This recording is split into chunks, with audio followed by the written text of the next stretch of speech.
अस्सलाम वालेकुम। आज मैं आपको सरसों का साग बनाना सिखाऊंगी। साग बनाने के लिए हमें जिन अज़ा की ज़रूरत है वो ये हैं।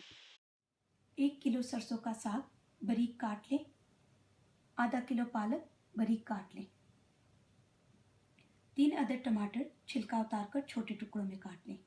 मक्खन, 10 खाने के चम्मच कुकिंग ऑयल, 1.5 चाय का चम्मच नमक, 3 अदद हरी मिर्चें बारीक कटी हुई, 1 चाय का चम्मच कुटी हुई सुर्ख मिर्च, 2 चाय के चम्मच कुटा हुआ सूखा धनिया, 1 चाय का चम्मच कुटा हुआ ज़ीरा, 1/4 चाय का चम्मच हल्दी पाउडर, 1 खाने का चम्मच कुटा हुआ लहसुन, 1 खाने का चम्मच कुटा हुआ अदरक।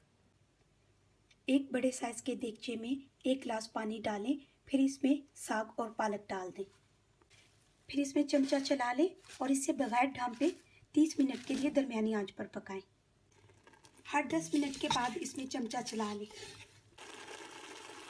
30 मिनट पकाने के बाद इसमें हरी मिर्ची शामिल कर दें। फिर इन्हें अच्छी तरह मिक्स करें और तेज़ आंच पर पानी खुश्क होने तक पकाएं। अब पानी पूरी तरह खुश्क हो चुका है, आंच बंद कर दें और इसे ब्लेंड कर लें।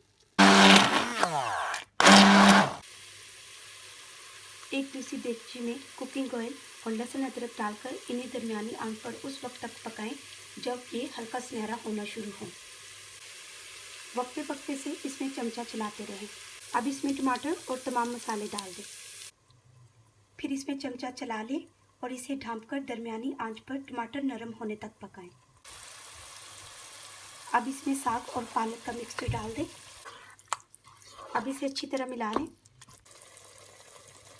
फिर इसे 15 मिनट के लिए दरमियानी आंच पर बगैर ढांपे पकाएं और वक्फे वक्फे से इसमें चमचा चलाते रहें। 15 मिनट पकाने के बाद आंच बंद कर दें। अब साग तैयार है। इसे सर्व करने से पहले इसमें मक्खन डाल लें।